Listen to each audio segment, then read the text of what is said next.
సౌలును రాజుగా తీసివేసి సౌలు స్థానంలో ఇశ్రాయేలీయుల మీద దావీదును రాజుగా నిలబెట్టడానికి సమూయేలును పంపితే సమూయేలు తన దగ్గర ఉన్న తైలముతో దావీదును అభిషేకించి 12 గోత్రములకు రాజుగా దేవుడు దావీదుని నిలబెడతారు.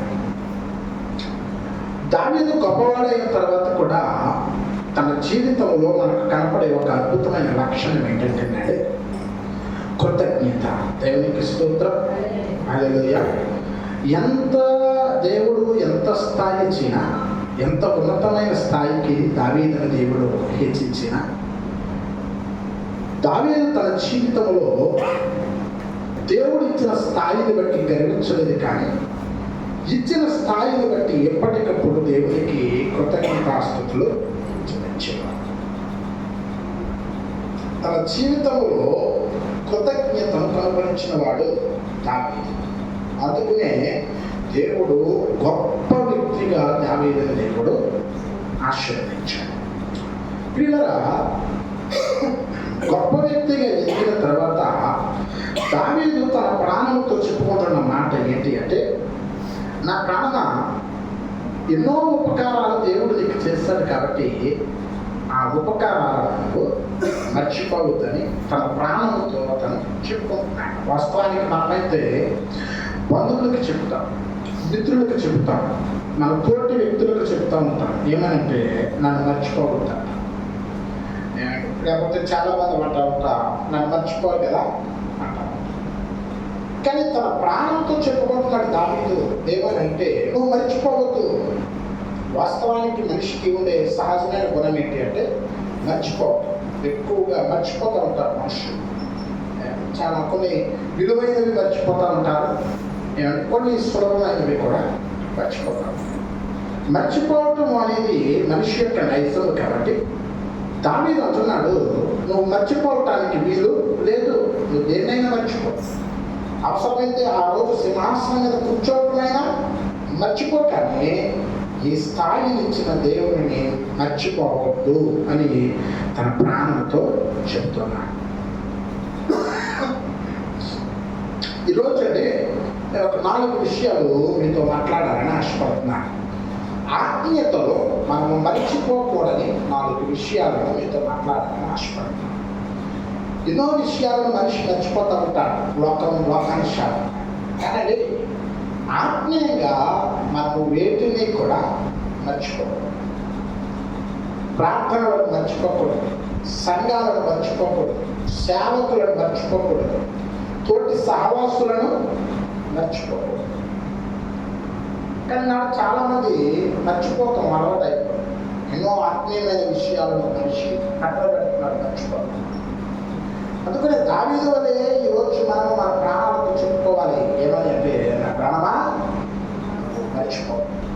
వేటిని మర్చిపోకూడదు మనం అంటే దావీదు అంటున్నాడు, ఉపకారములను మర్చిపోక. దేవునికి స్తోత్రం. ఏం మర్చిపోకూడదండి? పరిశుద్ధ గ్రంథంలో అందరికీ తెలిసిన వాక్యం ఉంటుంది, యెహోవా అందరికీ ఉపకారం. ఉపకారండి, అందరికీ ఆయన ఉపకారి. ఎవరికి ఆయన ఉపకారం చేయడం కూడా. ఏమండి, ఆయన ఎంతకు వచ్చిన వారికి ఉపకారం చేస్తాడు, ఆయన ఎంతకు రాని వారికి ఉపకారం చేస్తాడు. ఆయనకు లోబడిన వారికి ఉపకారమే చేస్తాడు. ఆయనను శిక్షించి సిలువేసిన వారికి కూడా ఆయన ఉపకారం చేస్తాడు. మన దేవుని యొక్క సుగుణం ఏంటంటే ఉపకారి. ఆయన ఎవరికి కూడా అపకారి కాదు. నిన్ను నన్ను కూడా ప్రేమించి ఎన్నో ఉపకారాలు దేవుడు మన జీవితాల్లో చేస్తున్నాడు. అద్భుతమైన ఉపకారాలు దేవుడు మన జీవితంలో చేస్తున్నాడు. ఉపకారం అంటే మేలు, ఎన్నో మేలు దేవుడు మన జీవితంలో చేస్తున్నాడు. అలా చేసిన ప్రతి మేలుకు కృతజ్ఞతగా బ్రతుకుతున్నామా, లేకపోతే మర్చిపోయి ఒకవేళ మనము ఇష్టానుసారంగా బ్రతుకుతున్నామా అనేది ఆలోచన చేయాలి. ఎన్నో ఉపకారాలండి దేవుడు మనకు చేసినవి. ఇల్లు దేవుడు ఇచ్చిన ఉపకారం, దేవుడు మనకు చేసిన ఉపకారం. ఇల్లు కట్టడం దేవుడు మనకి ఇచ్చిన ఉపకారం. ఏమండి, మంచి స్థాయిని కలిగి ఉండటం దేవుడు మనకి ఇచ్చిన ఉపకారం. మంచి ఉద్యోగం దేవుడు మనకి చేసిన ఉపకారం. మంచి కుటుంబం దేవుడు మనకి చేసిన ఉపకారం. ఈ ఉపకారాలన్నిటినీ మనం మర్చిపోకూడదు. ఈనాడు చాలా మంది మేలు పొంది మర్చిపోయిన వారు చాలా మంది ఉన్నారు లోకంలో. ఎవరి ద్వారా? దేవుని ద్వారా మేలు పొంది ఆ మేలును మర్చిపోయిన వారు చాలా మంది ఉన్నారు. సువార్తల్లో ఒక సన్నివేశం జరుగుతుంది.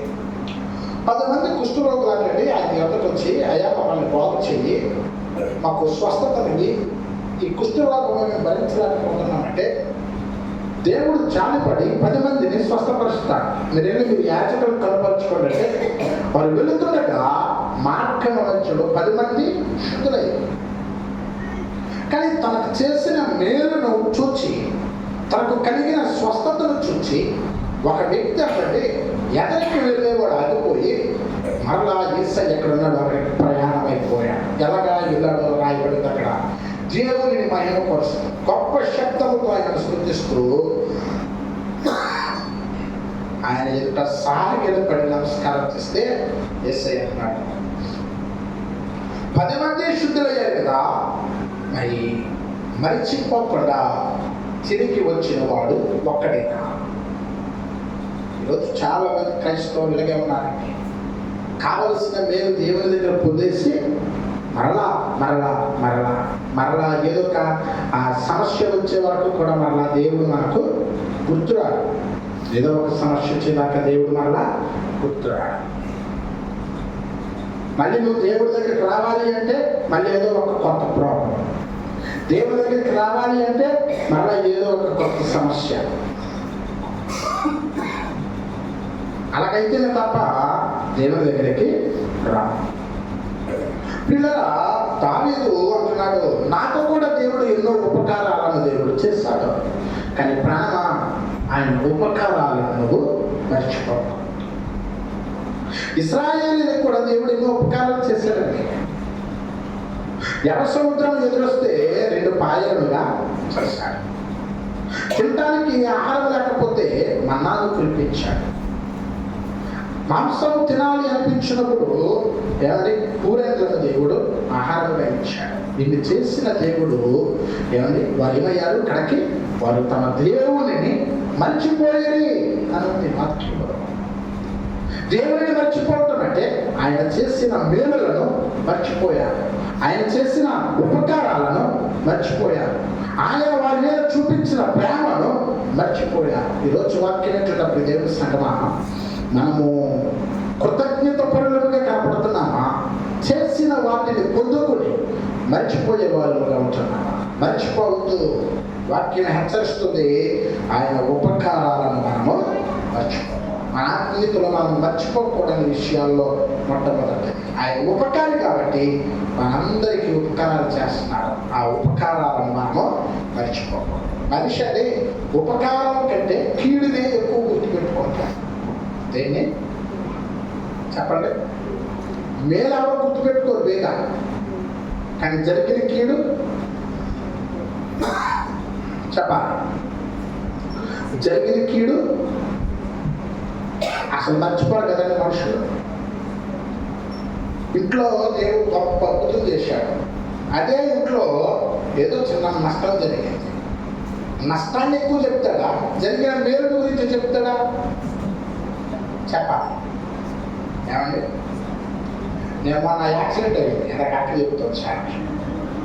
నేను బాగున్నా, నా బండి మాత్రం అయింది, చాలా డ్యామేజ్ అయిపోయింది. ఏమండి, నేనైతే అన్నా బండి పోతే పోయింది రేంటి బాబు, నా ప్రాణం నిలబడింది, నేను బతికాను, దేవుడు పన్నాళ్ళు అని చెప్తాను. ఏమండి, మేలు బట్టి.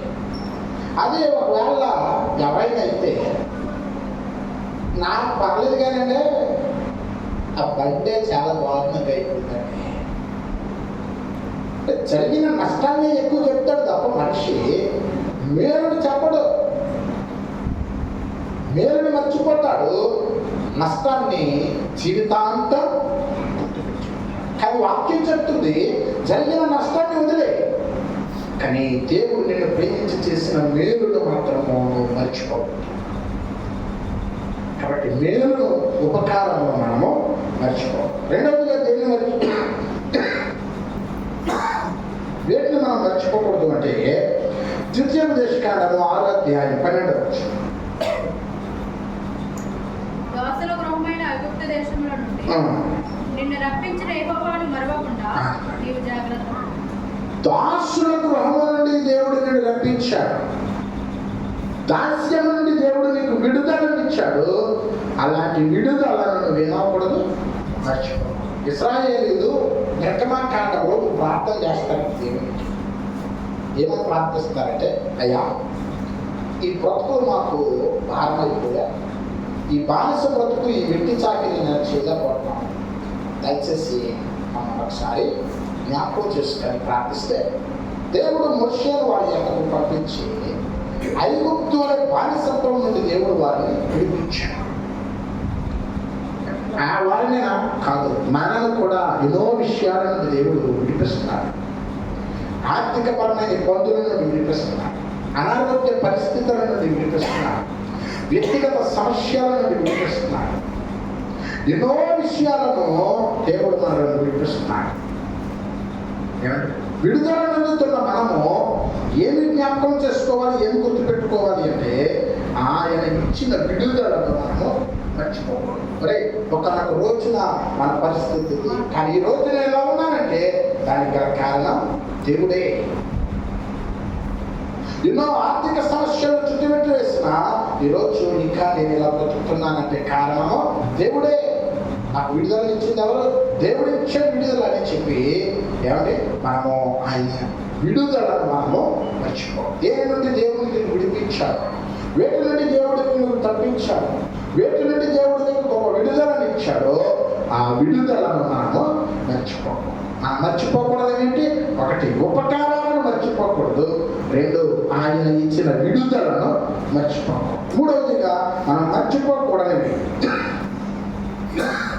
మూడో మాట ఏంటంటే ద్వితీయోపదేశకాండం 4:9.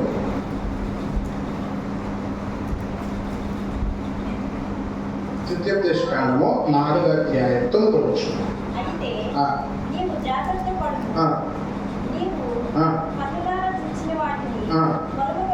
నీవు కన్నులారా చూచిన వాటిని నీవు మరువకుండునట్లు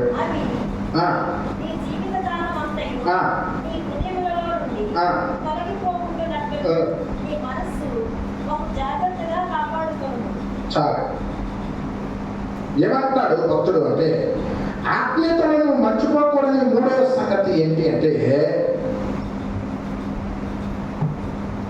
దేవుడు నీ కళ్ళ ముందు జరిగించిన కార్యాలు లేక అద్భుతాలను నువ్వు మర్చిపోవాలి.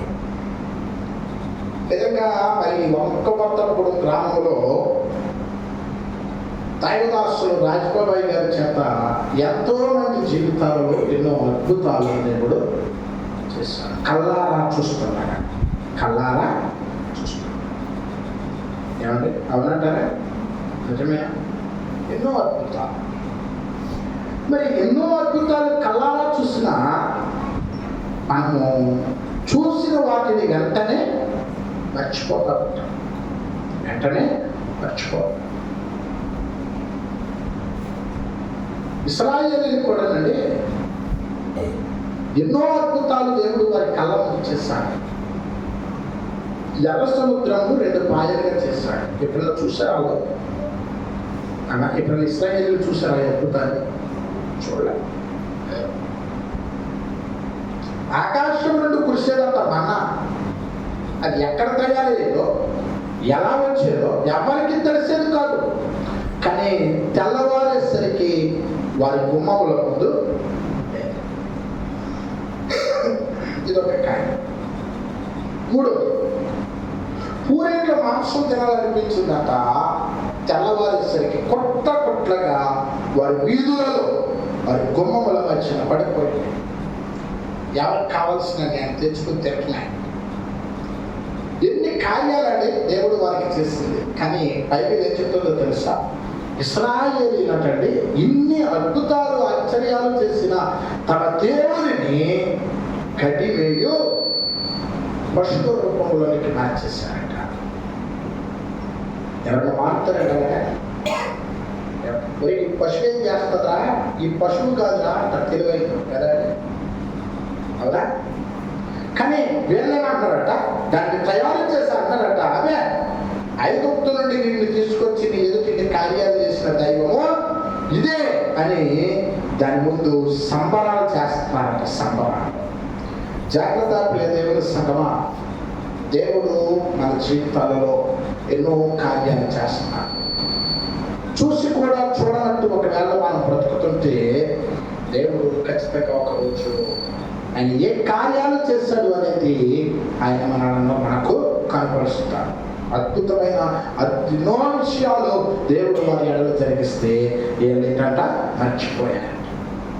కాబట్టి ఆయన చేసిన కార్యాలను మనము మర్చిపోం. మూడవదిగా, నాలుగవదిగా, చివరిగా మనం మర్చిపోకూడని 4వ సంఘటన ఏంటి అంటే దేవుని రాకడను మనము మర్చిపోం. దేవుని రాకడ అనేది ఒకటి. బైబిల్ ఏం చెప్తుందో తెలుసా? పేతురు 2వ పత్రికలో ఉంటుంది. దేవుడు యొక్క రాకడ ఆయన దొంగ వచ్చినట్లు వస్తాడు, మర్చిపోతాడు. ఎందుకు ఈ మాటను గుర్తు చేస్తాడంటే మనం ఎందుకు మర్చిపోకూడదండి. మర్చిపోతే మనం సిద్ధపడలేము. మర్చిపోతే మనము సిద్ధపడలేము. ఆయన ఎప్పుడు వస్తాడో తెలియదు, ఎక్కడికి వస్తాడో తెలియదు, ఎలా ఉంటాడో తెలియదు, ఏ సమయానికి వస్తాడో తెలియదు. అందుకనే క్రైస్తవుడు ఎప్పటికప్పుడు నిత్యము సిద్ధపడిన వాడిగా ఉండాలి, సిద్ధపాటును కలిగిన వాడిగా బ్రతకాలి. ఏమంటే ఆయన ఎక్కడికి వస్తాడో తెలియదు కాబట్టి ఆయన రాకడ ఒకటి ఉందని మనము గమనించాలి. పేతురు అంటాడు, అందరూ అనుకున్నట్లుగా ఆయన ఆలస్యం చేయడు, ఆయన వచ్చేస్తాడు. అయినా ఇంకా ఆలస్యం అవడానికి కారణం ఏంటంటే దేవునికి అరాకొర కదట. అందరూ కూడా చేయబడాలంట, రక్షించబడాలి. ఏ ఒక్క ఆత్మ కూడా ఇక్కడ విడవబడడానికి అవకాశమో ఉండకూడదని దేవుడు చూస్తున్నాడు. అందుకునే ఇంకా సమయాన్ని దేవుడు మనకు. కాబట్టి ఒక రాకడ సమయం ఒకటి ఉందని, దేవాతి దేవుడు మరలా మనల్ని కొనిపోవటానికి వస్తున్నాడని మనము ఏం చేయకూడదు, మర్చిపోకూడదు, జ్ఞాపకం ఉంచుకోవాలి. ఆత్మీయతలో మనం బలపరచబడాలి, బలపడాలి. అటు కృప దేవాతి దేవుడు మనకు అనుగ్రహించును కాక. కానుకలు పరచుగా పాట పాడుతామండి.